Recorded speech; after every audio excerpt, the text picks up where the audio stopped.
사랑과 마음 상담센터에서 보내드리는 새벽 프로그램 이른 아침 햇살 받기 시간입니다. 하나님의 말씀을 들으며 새롭게 되는 나를 체험하는 시간 되시길 바랍니다.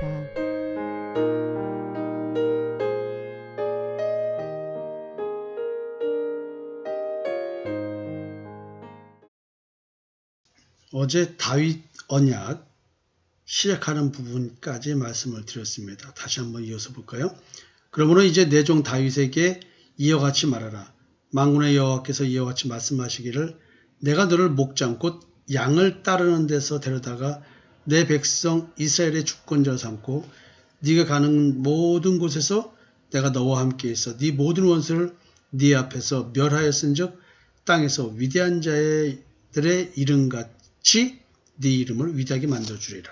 자, 여기까지 했습니다. 다윗이 왕이 되기까지 많은 적들과 싸웠습니다. 늘 승리하게 해 주었다는 이야기죠. 사실은 뭐냐면 원수를 네 앞에서 멸하였다. 우리의 원수는 누굽니까? 사단이라고 우리가 통상 말하지만 내 원수는 내 마음 안에 있는 죄입니다. 나를 종삼는 왕으로서의 죄, 탐심과 정욕이 나의 원수인 것입니다. 우리는 그 원수를 십자가에 못 박아 죽이는 겁니다. 탐심과 정욕을 십자가에 못 박고 나의 옛사람을 못 받는 것, 하나님께서 내가 가는 곳마다 내가 싸우고자 하는 대상, 적이 나타나면 그 적과 싸우면 하나님께서 이기게 해주는 것입니다. 탐심과 정욕이라고 한 죄, 날 노예 삼는 나의 탐심과 정욕, 예수 이름으로 나가면 멸할 수 있다는 것이죠. 자, 이렇게 의미를 좀 다시 되새겨보면서 다윗 언약을 한번 또 보도록 하겠습니다. 내가 또 내 백성 이스라엘을 위하여 한 곳을 정하여 그를 심고 그를 거주하게 하고 다시 옮기지 못하게 하며 악한 종류로 전과 같이 그들을 해하지 못하게 하여 전에 내가 사세에게 명령하여 내 백성 이스라엘을 다스리던 때와 같지 아니하게 하고 너를 모든 원수에게서 벗어나 편히 쉬게 하리라. 여호와가 또 네게 이르노니 여호와가 너를 위하여 집을 짓고 네 수완이 차서 네 조상들과 함께 누울 때에 내가 네 몸에서 날 네 씨를 네 뒤에 세워 그의 나라를 견고하게 하리라. 다윗에 대한 축복의 언약의 말씀인데 여기에도 예수 그리스도에 대한 이야기가 숨어 있습니다. 저희를 심고, 이게 나무를 심는다는 의미인데요. 이게 무슨 말일까요? 예수 그리스도의 사랑에 뿌리를 받고 하는 것처럼 우리를 심는 것이죠. 우리가 나무가 되어서 심는데, 심는다는 말 속에는 정착이라는 말이 숨어 있는 거예요. 그래서 그를 심고, 한 곳을 정하여 그를 심고 그를 거주하게 하고, 번역상으로는 다시는 옮기지 못하게 한다는데 옮기지가 아니라 두려움이 없는 상태에 대한 이야기. 적들에 쫓겨서 이리 다니고 저리 다니고 도적대들에게 도망가고 하는 이런 게 아니라 편안하게 두려워하지 않고 거주하게 해준다는 것입니다.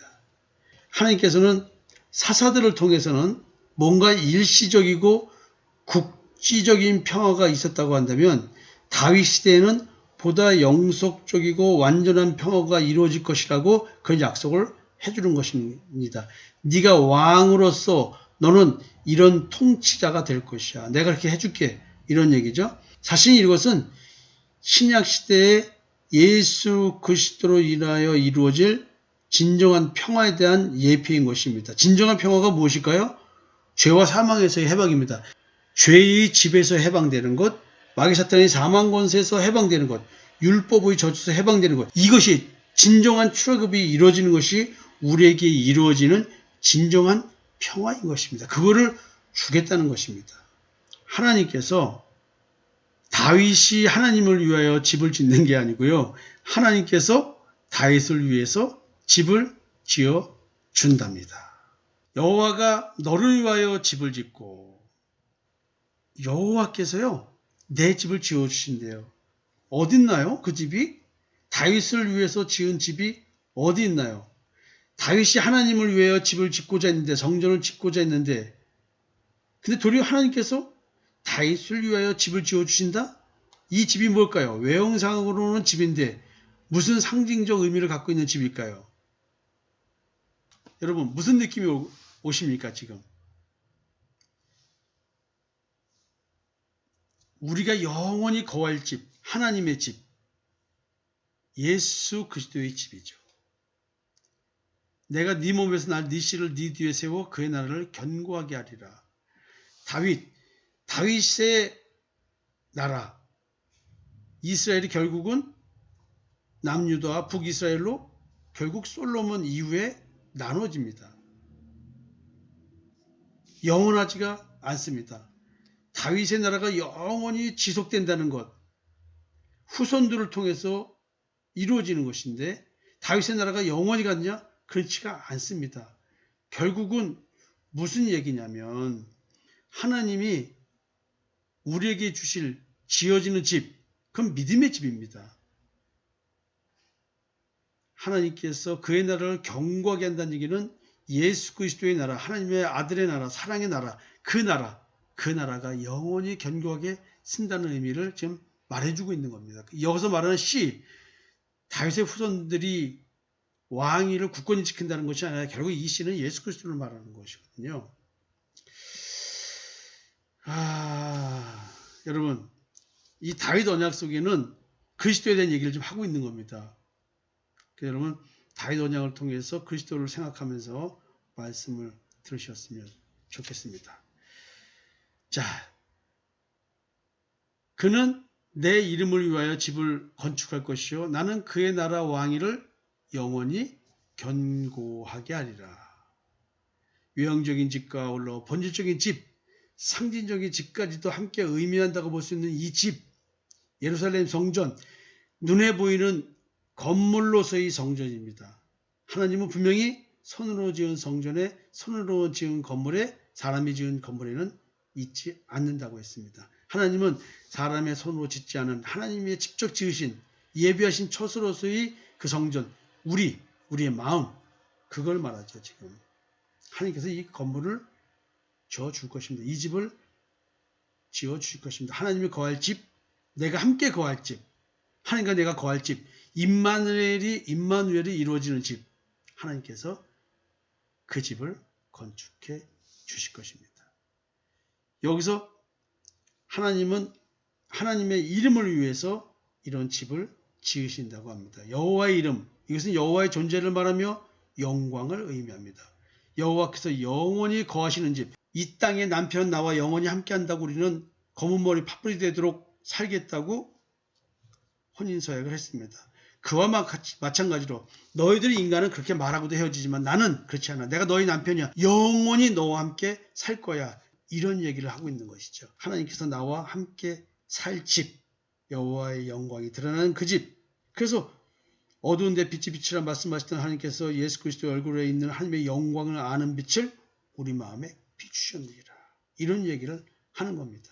내 마음에 빛이 비춰지는 것, 이게 나에게 영광스러운 것이라는 것이죠. 이게 여호와의 존재를 의미하는 것이고 내가 예수 그리스도의 이름으로 죄사함 받았다는 얘기를 하는 겁니다. 그래서 솔로몬의 성전은 사실은 이런 것을 의미하는 것이지 건물로서의 존재 의미를 갖고 있는 것은 아닙니다. 하나님의 존재와 영광을 영원히 드러내는 예수 그리스도의 예표로서 또 그의 교회로서의 의미, 그런 것을 의미할 뿐인 것이죠. 지금 다윗 언약을 통해서 그런 의미들을 전달해 주고 있습니다. 14절에는요. 굉장히 중요한 의미가 나오네요. 나는 그에게 아버지가 되고 그는 내게 아들이 되니 그가 만일 죄를 범하면 내가 사람이 매와 인생의 채찍으로 징계하려니와 내가 네 앞에서 물러나게 한 사울에게서 내 은총을 빼앗은 것처럼 그에게서 빼앗지는 아니하리라. 다윗의 씨, 물론 이것은 예수 그리스도 상징하지만 일단은 솔로몬을 의미하는 걸로 보고 이야기를 풀어보겠습니다. 왜냐하면 아버지와 아들 얘기하면서 지금 이런 표현을 하고 있기 때문에 한번 솔로몬이라고 생각하고 한번 얘기를 좀 해보겠습니다. 물론 여기서 씨는 예수 그리스도를 말하는 것이고 다윗의 후손들에 대한 얘기지만 일단 성전 건축은 솔로몬이 하기 때문에요. 자, 여러분, 아버지와 아들 관계로서 지금 설명을 합니다.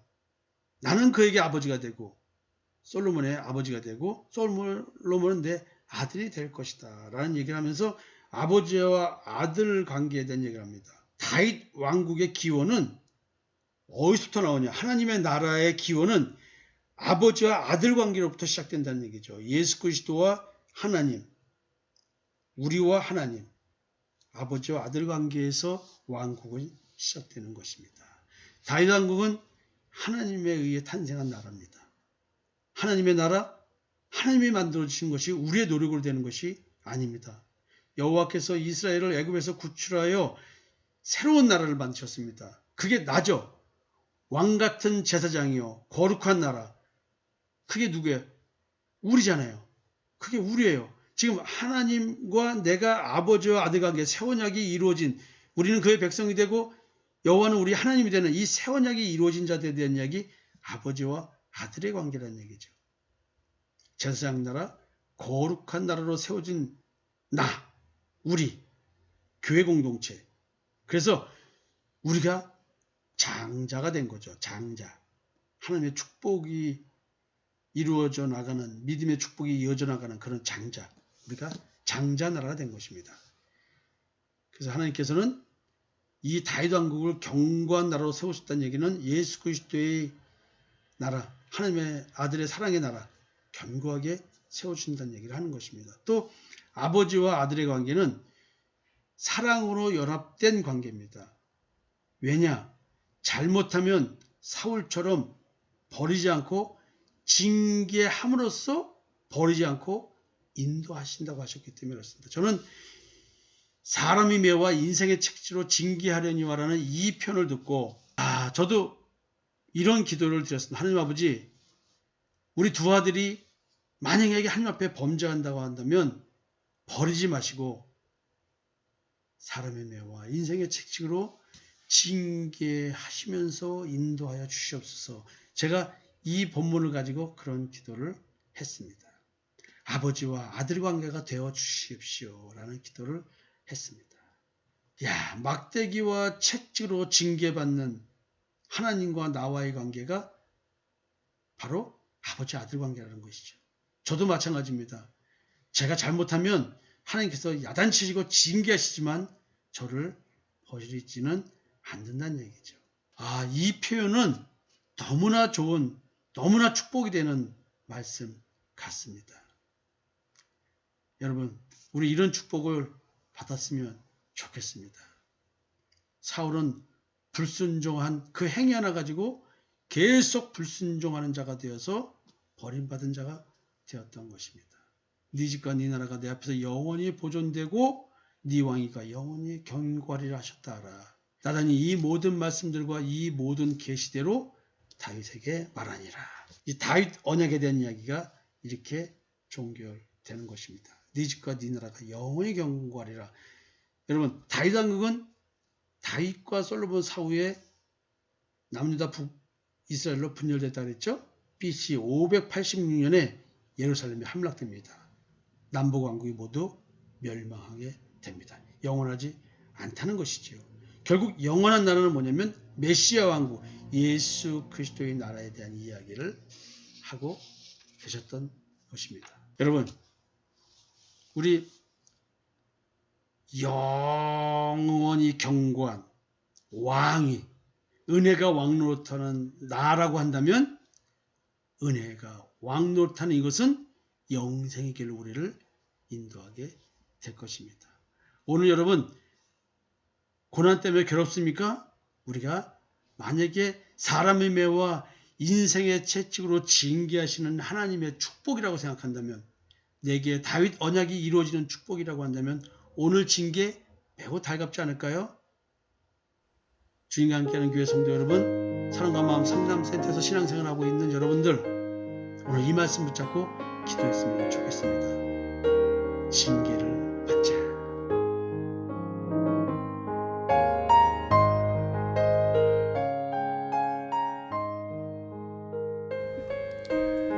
지금까지 사랑과 마음 상담센터에서 보내드리는 새벽 프로그램 이른 아침 햇살 받기였습니다. 오늘도 하나님의 주권적 역사로 마음을 치료받는 삶을 누리시기 바랍니다.